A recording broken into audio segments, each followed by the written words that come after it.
Finalement, pour ce chapitre, on va regarder le système d'une manière un peu plus statistique, au niveau microscopique, pour comprendre mieux ce que sont CP et CV. Donc, jusqu'à présent, on a vu le système comme un entier complète, du point de vue classique, donc il n'y avait aucune structure interne. Donc, regardons le système comme un ensemble de molécules.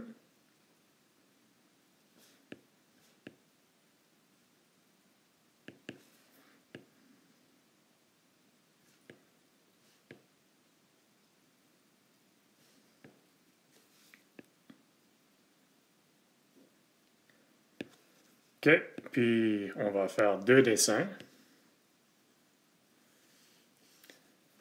Donc, on a un ensemble de, disons, sphères parce que c'est plus facile à dessiner. Ils sont toujours en mouvement de manière aléatoire un peu. On peut décomposer son mouvement en contributions désordonnées.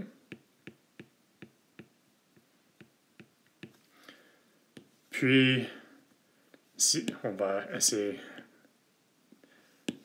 de les dessiner de la même... OK, donc à peu près la même. Ou en ordonnée, donc ils bougent tous dans la même direction. OK, les mouvements ordonnés vont déplacer un barrière, disons, et ce mouvement est associé avec le travail. Donc, le mouvement ordonné des molécules pour lever un poids, pour bouger une barrière, pour augmenter le volume, quelque chose, est associé avec le travail. Si le mouvement est désordonné, c'est associé avec la chaleur. Bon, donc les molécules bougent. On peut décomposer les mouvements en contributions ordonnées et contributions désordonnées. Et les mouvements ordonnés correspondent au travail et les mouvements désordonnés correspondent à la chaleur. Donc, on...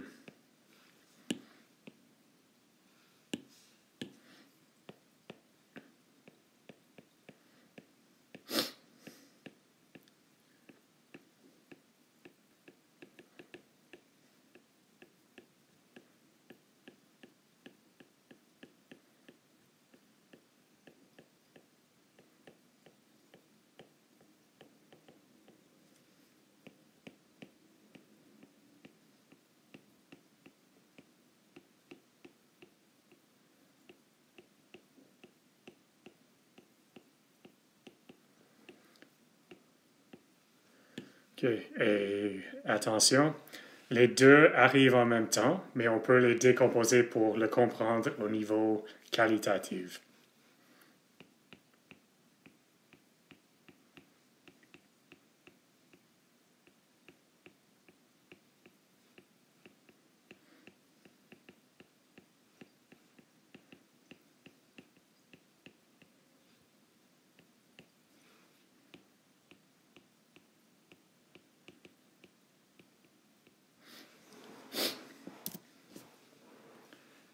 Bon, donc on sait que les molécules bougent. Regardons juste un atome, donc un gaz où la molécule est monoatomique. Donc, par exemple, He, qui est un gaz, disons, parfait, parce que pour le reste de ce chapitre, sauf la dernière leçon, on traite toujours des gaz parfaits.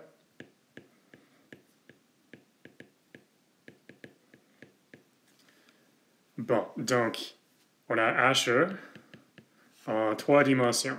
Donc, Z, X et Y.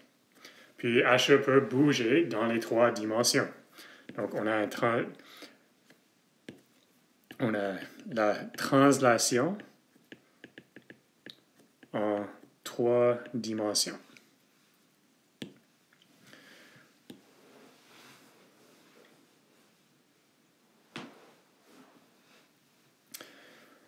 OK, donc, on a dit dans la première leçon du cours que l'énergie cinétique était une mesure, la température était une mesure de l'énergie cinétique moyenne et que, donc, l'énergie cinétique était proportionnelle à la température. En particulier, c'est proportionnel à CV fois T, ou autrement dit NCVM, donc CV molaire, fois la température. CVM, donc la capacité calorifique à volume constant molaire pour HE, a une contribution grâce aux translations dans chaque dimension.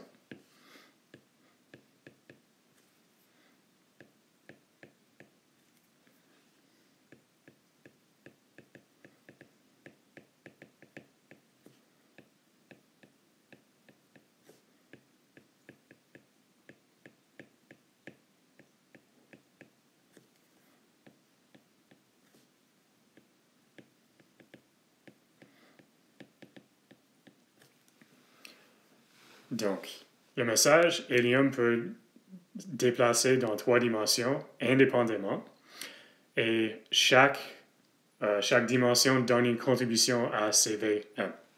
Okay. Donc, il y a un théorème, et je ne veux pas que vous le mémorisez, mais les conséquences sont ce qui est important. Chaque dimension de translation donne une contribution de 1,5 K par molécule. Donc, chaque dimension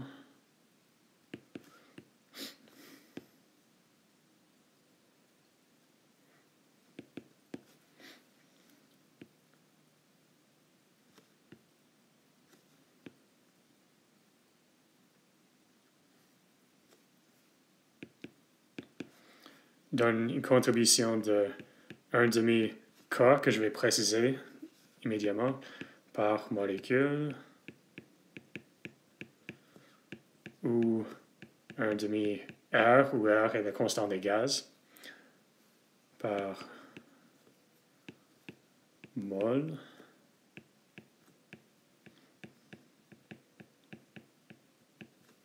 à CVM.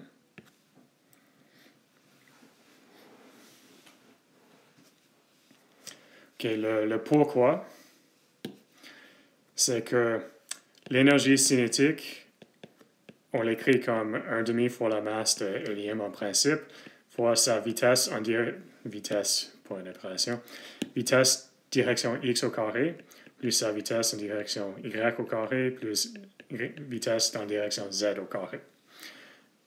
Et on sait déjà que T était une mesure de l'énergie cinétique moyenne.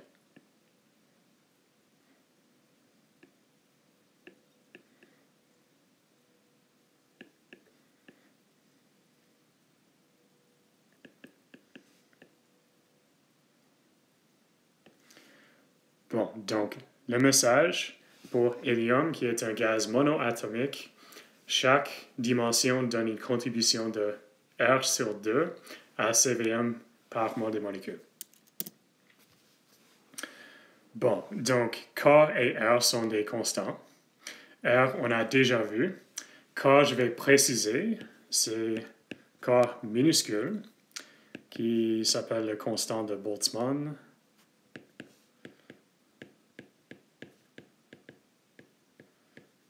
Puis R qui est le constant des gaz. Ils sont reliés directement. Un des messages que je veux que vous gardez avec vous, même après ce cours, c'est que K fois le nombre d'Avogadro, c'est R. Donc ça, c'est un résultat que je veux que vous sachiez. Okay. K fois T et R fois T ont des interprétations bien importantes. Donc, K fois T, c'est... Okay, on va définir RT en premier. C'est une mesure du montant d'énergie thermique disponible.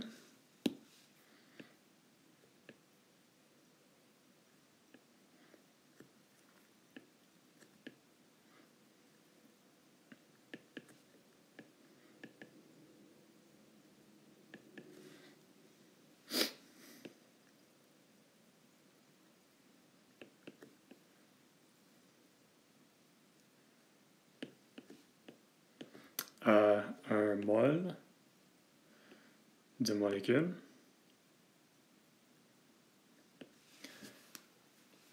Donc, ayant une température de T, RT est un montant d'énergie. c'est quoi les unités de R? Joule par mol Kelvin. Donc, si on multiplie par Kelvin, on a joule par mol. C'est une mesure du montant d'énergie thermique disponible à un mol. Et c'est pour ça que souvent, dans les dénominateurs des expressions ayant pour l'énergie, on a RT. KT, c'est la même chose, mais pour un molécule. Donc, c'est une mesure du montant d'énergie thermique disponible à un molécule.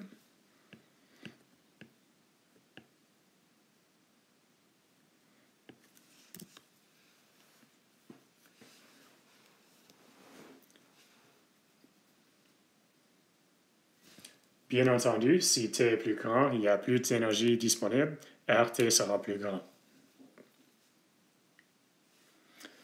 Bon, donc on retourne à HE pour finir l'argument. On peut calculer CV. On a 3 contributions.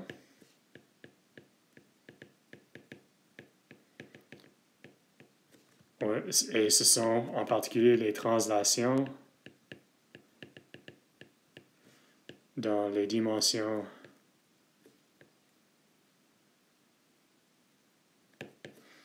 X, Y et Z.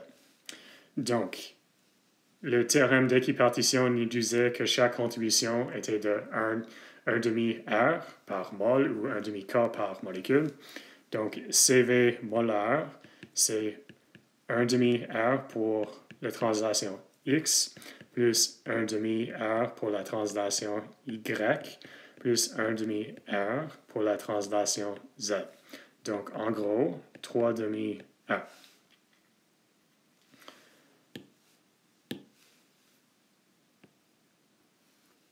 Donc, j'ai choisi hélium parce que c'est monoatomique. On considère un gaz parfait. Un gaz parfait monoatomique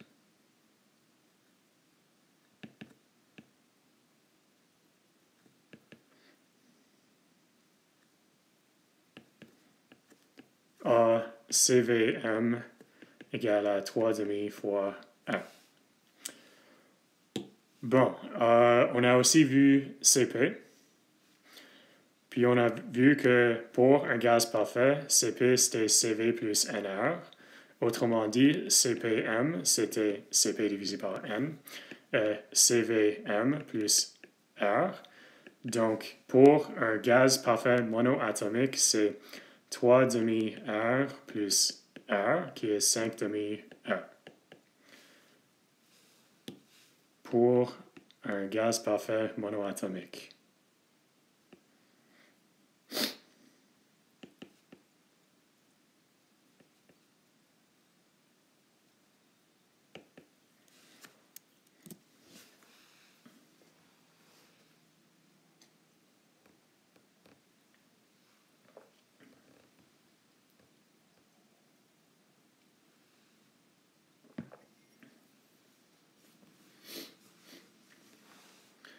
Bon, on peut passer au cas plus compliqué. Donc, des gaz parfaits diatomiques, où on a 2 atomes, bien entendu. Donc, un exemple, c'est N2, qui est pas loin d'être un gaz parfait. La différence, chaque atome a 3 coordonnées.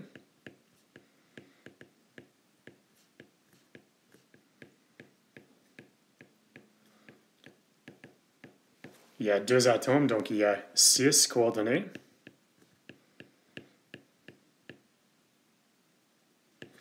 Qui veut dire qu'on a 6 façons de bouger, disons. On va les voir en détail.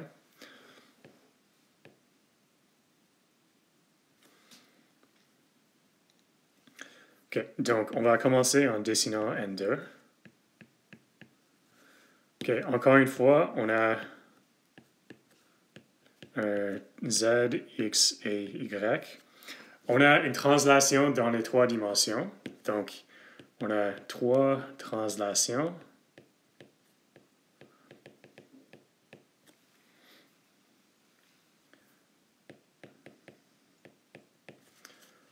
On a aussi une rotation.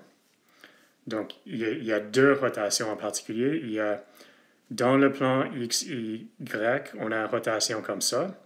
Et dans le plan YZ, on a une rotation comme ça. C'est pas, disons comme ça, qui vont changer l'orientation de la molécule. Si on effectue ces rotations-là, la molécule bouge. Donc, on a deux rotations. Et je vous encourage d'essayer de les voir. Et pourquoi l'autre dans le plan XZ n'est pas en rotation parce que la molécule ne bouge pas. Puis, finalement, il y a une vibration où la distance entre les N change. Donc, ce sont toutes les façons de bouger. Il y a 3 translations, il y a 2 rotations, puis une vibration.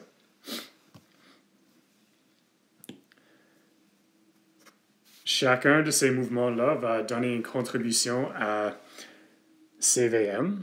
Pourquoi? Parce que pour effectuer les mouvements, il faut donner de l'énergie. Les translations, on a déjà vu, ils donnent une contribution de R sur 2. Je vous dis que les rotations vous donnent R sur 2 aussi, mais les vibrations vous donnent R. Donc, je vais résumer ça. Donc, le théorème d'équipartition nous dit, et je ne vous lis pas le théorème, je vous dis simplement les résultats. Chaque translation vous donne 1,5 R. Chaque rotation vous donne 1,5 R. Puis chaque vibration vous donne R comme contribution à CV1. Donc, on peut additionner tout ça ensemble. On a CVM qui est 3 sur 2 fois R. Pourquoi? Les 3 translations. Plus 2,5 R pour les 2 rotations. Plus R pour le 1 vibration. Okay? Si on additionne tout ça ensemble, on a 3 sur 2 plus 2 qui est 7 sur 2.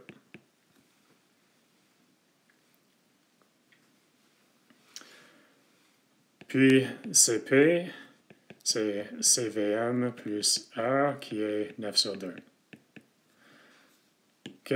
N2 était l'exemple, mais c'est le cas pour tous les gaz parfaits diatomiques.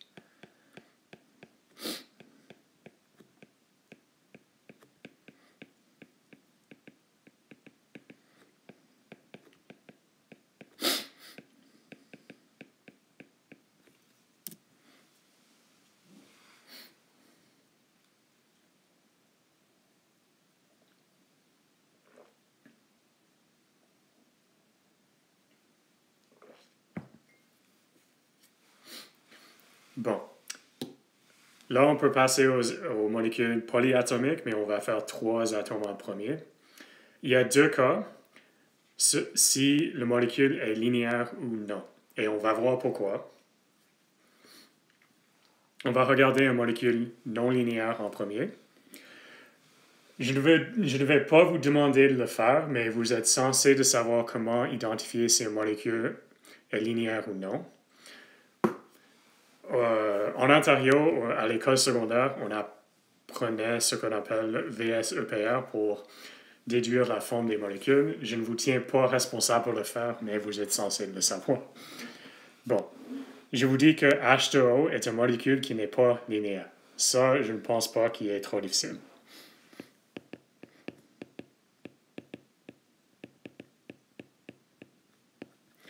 Bon, donc H2O qui est non linéaire. Si on le dessine comme ça, encore une fois, on a des transactions dans les directions X, Y, Z. Ici, on a 3 rotations. Pourquoi? Il y a une rotation dans le plan YZ, il y a une rotation dans le plan XY, puis il y a une rotation dans le plan XZ cette fois-ci aussi. Et ce sont 3 rotations différentes. Donc, on a 3 translations. On a 3 rotations. Ensuite, il y a plusieurs vibrations différentes. Comment est-ce qu'on sait ça? On a 3 atomes et chaque atome a 3 coordonnées, ce qui veut dire qu'on a 3 fois 3 égale 9 façons de bouger.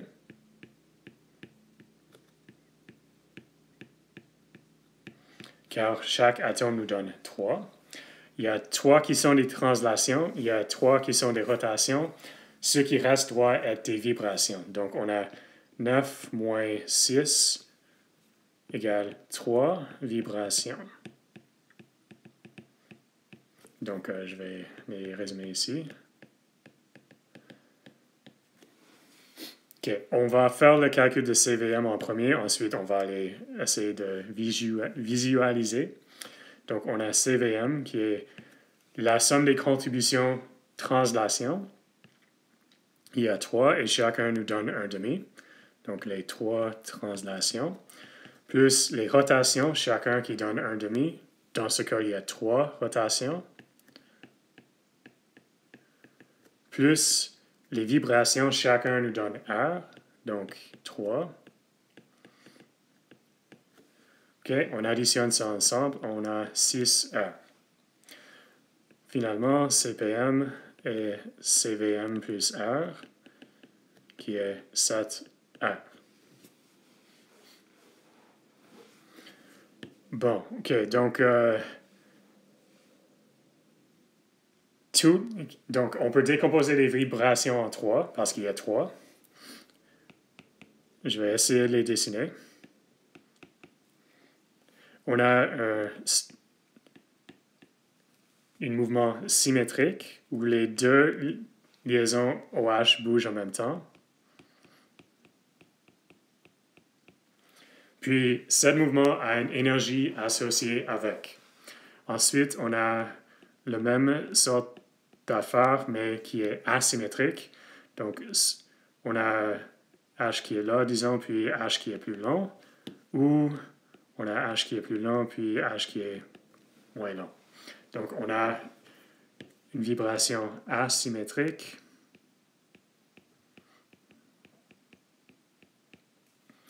Puis, il y a un mouvement que je ne sais même pas comment dire en français, où on a les liens qui vont dans cette direction, ensuite rebondent dans l'autre direction. En anglais, on dit que c'est un wagging. J'ai aucune idée en français. Désolé. OK. Message important concernant tous ces mouvements.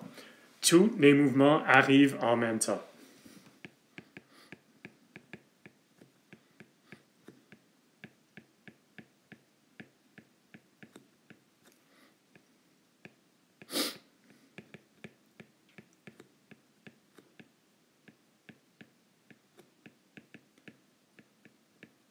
OK, donc ça c'est point 1.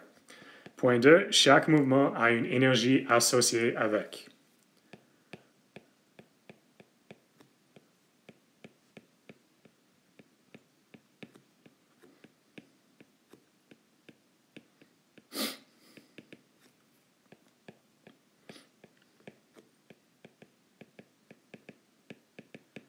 Et à cause que chaque mouvement a une énergie associée avec, on peut décomposer le mouvement complètement partout en composants associés avec chacun de ces mouvements qu'on a dessinés.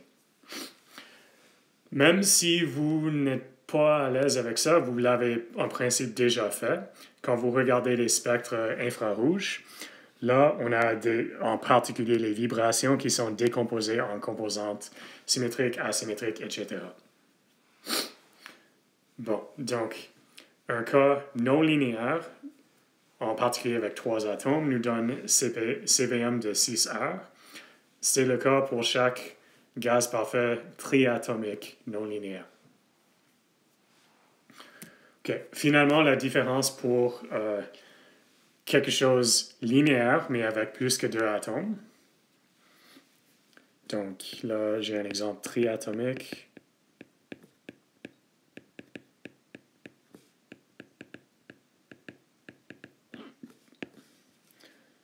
OK, et l'exemple, c'est I3. OK, encore une fois, il y a 3 atomes. Il y a toujours 3 translations. Ici, il y a seulement 2 rotations. Pourquoi? Parce que la troisième rotation ne bouge pas la molécule. Donc, ça ne compte pas pour l'énergie. Et c'est ça la différence pour des molécules linéaires. Donc, ce qui reste, c'est 9 moins 5 égale 4 vibrations. Donc, il y a une vibration de plus comparée avec les triatomiques non linéaires. OK, donc on peut faire le calcul. On a CVM qui est 3,5 pour les 3 translations, plus 2,5 pour les 2 rotations, plus 4 R pour les 4 vibrations. OK, en tout, ça nous donne 5 plus 3,5, qui est 13,5. OK, ensuite CPM, c'est 15,5. OK, à cause qu'on est là, on va dessiner les vibrations. Vous n'êtes pas responsable pour dessiner les vibrations, mais je veux vous les montrer. Donc, il y a 4, donc on va faire 4 molécules de I3 en premier. OK, on a une chose symétrique où les deux liens vont bouger de la même façon. Ensuite, on a quelque chose de asymétrique où on a quelque chose comme ça.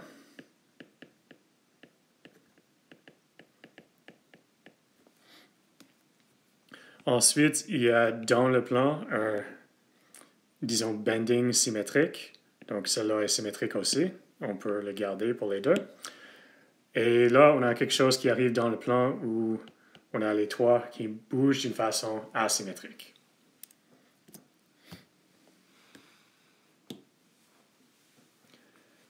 Bon, donc là, on a vu tous les cas possibles. Je vous donne la formule générale. Pour une molécule ayant n atomes, il y a 3 n mouvements, toujours. Et là, on va décomposer encore linéaire et non linéaire.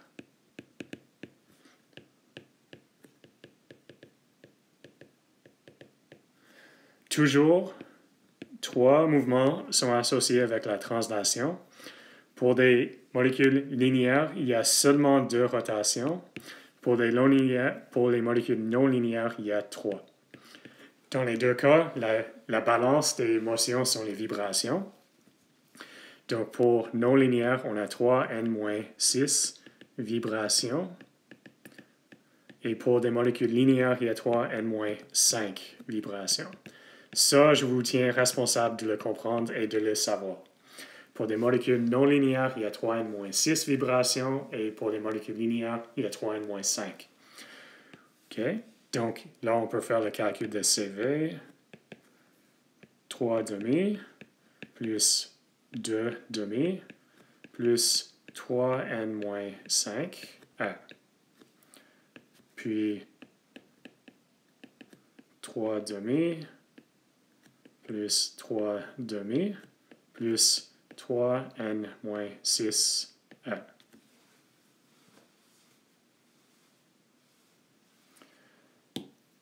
Bon, donc il y a des qualifications à ce que j'ai dit. Donc pour les gaz parfaits, c'est toujours le cas. Donc,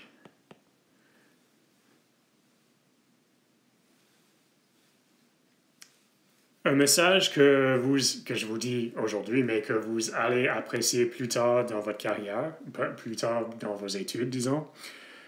Les échelles d'énergie pour ces mouvements sont différentes. Les translations sont très basses en énergie.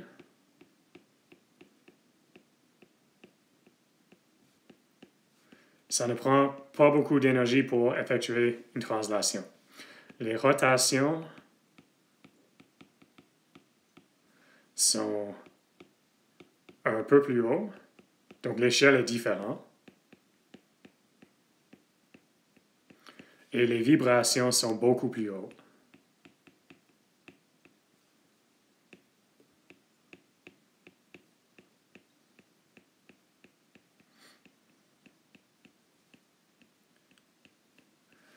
Donc, pour effectuer un mouvement par une translation, ça ne prend pas beaucoup d'énergie.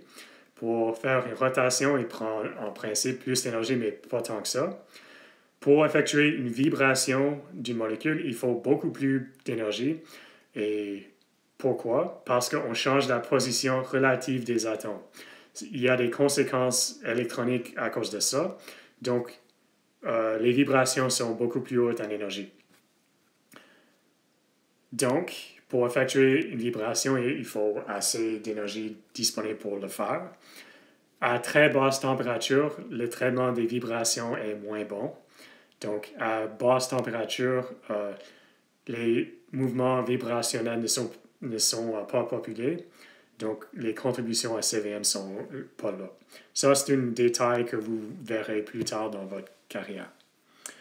Bon, donc, pour ce cours, vous êtes responsable d'être capable de calculer CVM, et en principe CPM, pour une molécule avec un atome, en sachant qu'il y a toujours 3 translations, soit 2 ou 3 rotations, et le reste sont des vibrations.